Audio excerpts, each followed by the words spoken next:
Fourth views, चौथा विचार, बाकी ठीक। नमस्कार, मैं उपेंद्र कश्यप फोर्थ व्यूज में खास वीडियो लेकर आपके लिए आया हूं रेवड़ी कल्चर पर। नरेंद्र मोदी द्वारा यह कहे जाने के बाद कि मुफ्त में रेवड़ियां नहीं बांटी जानी चाहिए, राजनीति में नया विमर्श बढ़ गया है। सवाल यह है कि क्या मुफ्त की रेवड़ियां बांटकर सत्ता में आने और सत्ता में बने रहने के लिए ज़रूरी है? शायद नहीं। मुफ्त कुछ भी नहीं होता, यह आप तय जानिए। यदि कोई भी सामग्री हमें मुफ्त में मिलता है तो यह तय जानिए कि उसकी कीमत किसी न किसी को चुकानी पड़ती है। कोई न कोई उसकी कीमत चुका रहा होता है, चाहे वह उत्पादन करता हो या उसका उपभोक्ता हो या सरकार हो। आप कल्पना करिए कि यदि आपको कोई सामग्री मुफ्त में मिलती है तो उसका उत्पादन या निर्माण मुफ्त में नहीं होता, तो कहीं ना कहीं पैसा लगता है। वह पैसा चाहे टैक्स के जरिए सरकारें मुझसे आपसे वसूलें या पैसे के अभाव में ज़रूरी बुनियादी सुविधाओं का अभाव का सामना हमें करना पड़े। कुछ भी मुफ्त नहीं होता, यहाँ तक कि हवा भी मुफ्त में नहीं मिलती। आप चौंकिए नहीं, हम बात आपको सही कह रहे हैं कि मुफ्त में हवा भी नहीं मिलती। यह प्राकृतिक संसाधन है।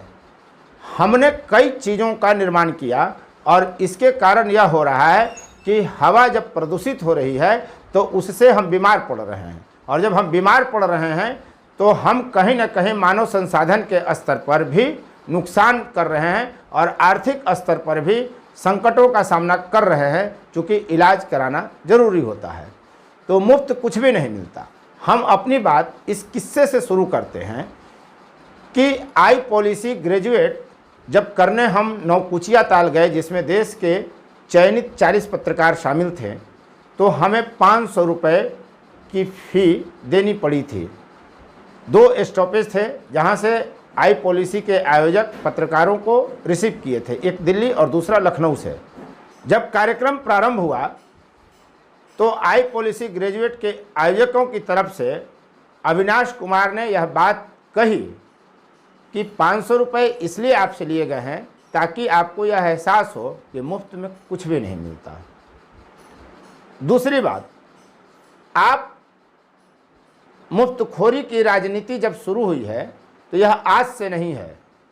लगातार सरकारों ने मुफ्त की रेवड़ियां बांटने का प्रयास किया है, चाहे उसका लाभ आम जनता के लिए तय हो या चुनिंदा लोगों के लिए तय हो, चाहे वे जनप्रतिनिधि हों, चाहे वे उद्योगपति हों। आज सवाल उठ रहे हैं तो इस पर चौतरफा चर्चा करने की ज़रूरत है। याद रखिएगा, मुफ्त में कुछ भी नहीं मिलता। दूसरी चीज़, क्या रेवड़ियों का भी रंग होता है? यदि रेवड़ी बांटने की जो योजना है उसका रंग भगवा है तो यह उचित है, और हरा है तो यह अनुचित है। दूसरे रंग का है तो अनुचित है, गैर जरूरी है। नहीं, रेवड़ियाँ रेवड़ियाँ होती है और उसे मुफ्त नहीं बांटी जानी चाहिए। हम 2 उदाहरण आपको देते हैं। आप किसी घर का उदाहरण लीजिए। वहाँ जब अभिभावक किसी एक बच्चे के प्रति ज़्यादा उदारता और दयालुता दिखलाते हुए उसके खाने पीने रहने सहने का इंतजाम कर देता है, तो क्या इसमें बहुतेरे ऐसों की संख्या नहीं है जो निठल्ला हो जाते हैं, जो काम नहीं करते, जो उद्यमी नहीं हो पाते, जो परिश्रमी नहीं हो पाते? और क्या ऐसा ही हम सरकारी और गैर सरकारी दफ्तरों में अंतर नहीं देखते हैं, जहां एक तरफ अधिक श्रम करने वाले लोग होते हैं और दूसरी तरफ श्रम करने से बचने वाले, एक तरफ काम को तुरंत निपटाने वाले और दूसरी तरफ काम को कल के लिए टालने वाले लोग होते हैं? ऐसी प्रवृत्तियां दिखती है। हालांकि ऐसा सब जगह सभी व्यक्तियों पर लागू नहीं होता, लेकिन क्या यह आप नहीं देखते?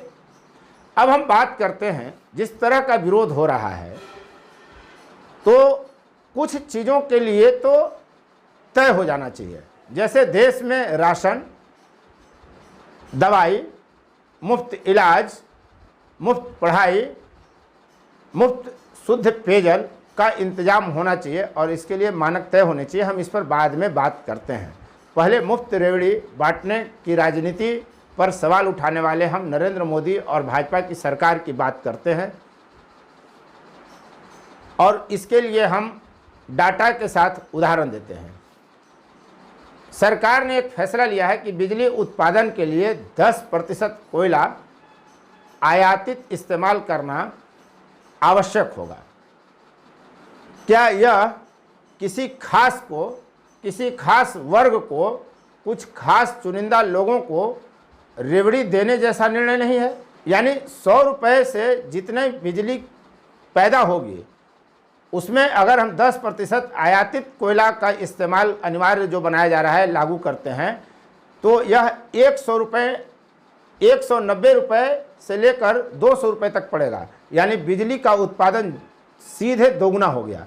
स्वाभाविक है कि मुफ्त बिजली देने की योजना और हम जो लागत लगाएंगे उसमें कितना अंतर पड़ेगा। हमें इसका पैसा कहीं ना कहीं तो चुकाना पड़ेगा, चाहे कोई राज्य की सरकार कहीं बिजली मुफ्त दे, यूनिट में ही सही दे। तो ये जो लागत दोगुना किया जा रहा है इससे अडानी जैसे लोगों को लाभ होगा और उपभोक्ताओं को दोगुनी कीमत चुकानी पड़ेगी। कहीं इसकी 4 गुना कीमत ली जाएगी और कुछ उत्पादन आपको कुछ बिजली यूनिट मुफ्त में दिए जाएंगे। यही खेल है बिजली फ्री का। और बिजली ऐसी चीज़ भी नहीं है कि इसके बिना जीवन का संकट है, इसलिए सरकारों को मुफ्त बिजली की सुविधा उपलब्ध कराने पर निश्चित रूप से विचार करना चाहिए। दूसरी बात पर अब हम आते हैं। 2019 में कॉरपोरेट टैक्स को केंद्र सरकार ने 30% से घटाकर 22% कर दिया। यह 8% जो रिबेट दिया गया, यह पैसा कहाँ गया? इससे 1.5 लाख करोड़ सरकार को कम आय हुआ या सरकार को इसे छोड़ देना पड़ा। दूसरी चीज कि टैक्स में भी 25% से घटाकर 15% कर दिया गया था। क्या यह रेवड़ी नहीं है? जीडीपी का यह 3% है। इसका नुकसान क्या हम आम उपभोक्ताओं को सीधे सीधे नहीं चुकाना पड़ेगा जो मुफ्त में उद्योगपतियों और बड़े लोगों को दे दिया गया? 2 और खास उदाहरण हम आपको देते हैं। जो मुफ्त में रेवड़ियाँ बांटी जा रही हैं केंद्र सरकार की, उसकी 2 योजनाओं को हम उठाते हैं और आपको बताते हैं कि मुफ्त की रेवड़ियाँ जो बांटी जाती हैं उसका कितना नुकसान होता है। यह सीधे सीधे 2 उदाहरण हमने उद्योगपतियों को या अडानियों को, अंबानियों को लाभ पहुंचाने वाली घटना का उदाहरण दिया। अब 2 उदाहरण सीधे जनता से जुड़ा हुआ हम आपको देते हैं। प्रधानमंत्री किसान सम्मान निधि योजना, आपने सुना होगा प्रधानमंत्री किसान निधि सम्मान योजना के बारे में। देश में 54 लाख किसानों ने अवैध तरीके से इस सम्मान निधि योजना का लाभ उठाया, जिस पर केंद्र सरकार का 4,352 करोड़ रुपए पानी में चला गया, ऐसे हाथ में चला गया जो इसके लेने के पात्र नहीं थे। और जब सरकार ने इसकी वसूली शुरू की तो मात्र 300 करोड़ रुपए ही सरकार वापस ला सकी। दूसरा उदाहरण हम देते हैं स्वच्छ भारत मिशन का, नरेंद्र मोदी की महत्वाकांक्षी योजना जो 2 अक्टूबर 14 से प्रारंभ हुई इस देश में।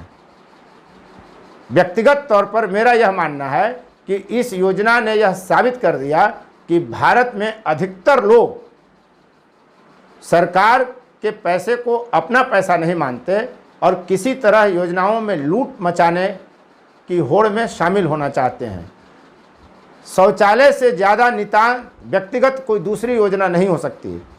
क्या आपके घर में अगल बगल या राहगीर शौच के लिए जाते हैं? नहीं।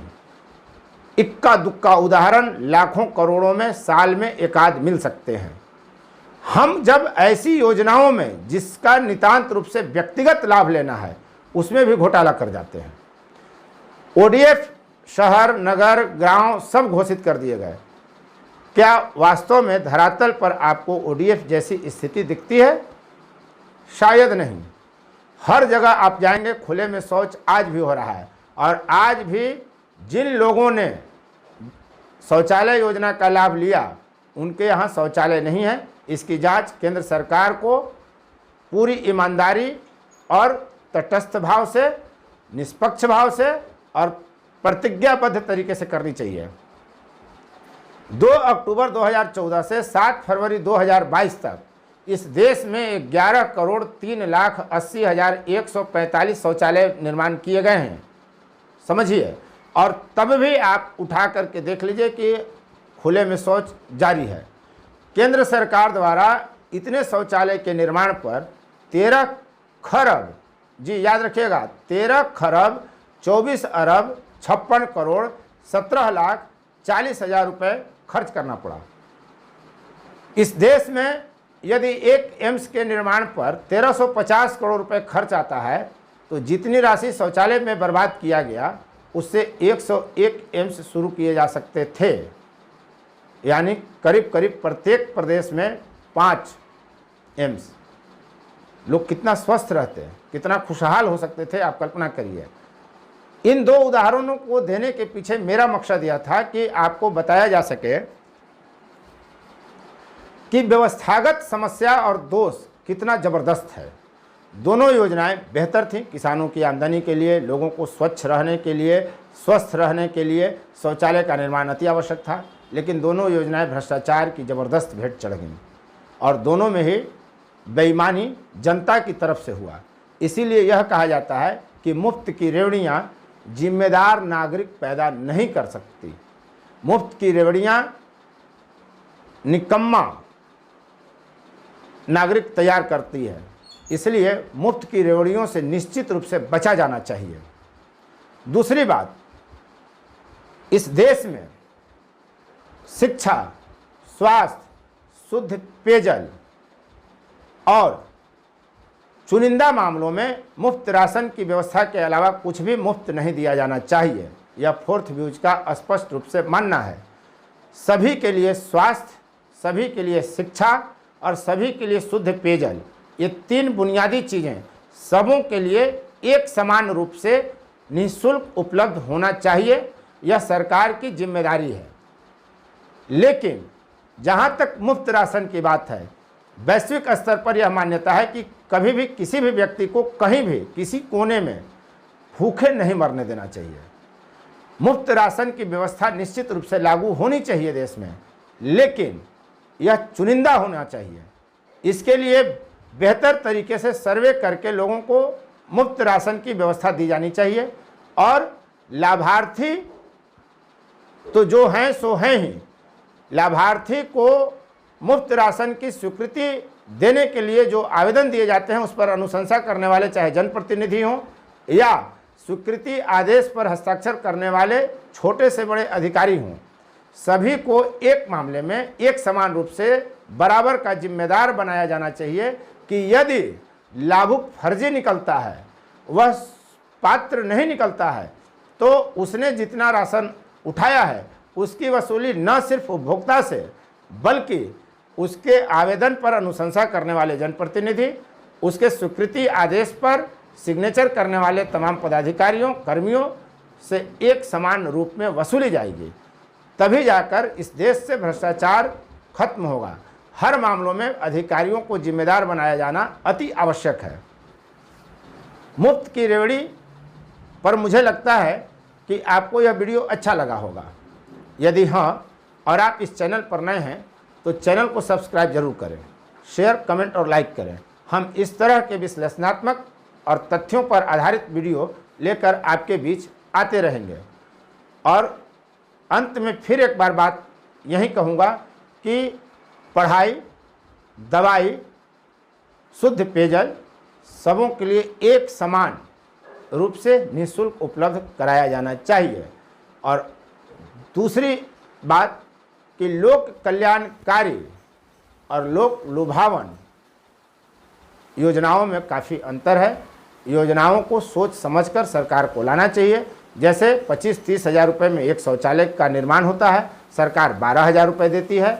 नतीजा, लेने वाला घर से पैसा नहीं लगाता और जो सरकार पैसा दे रही है उसकी बंदरबाट हो जाती है और शौचालय नहीं बनते हैं। पूरे देश में आप घूमकर इसे ग्राउंड रिपोर्ट पर देख सकते हैं कि स्थिति क्या है। धन्यवाद। फोर्थ व्यूज, चौथा विचार।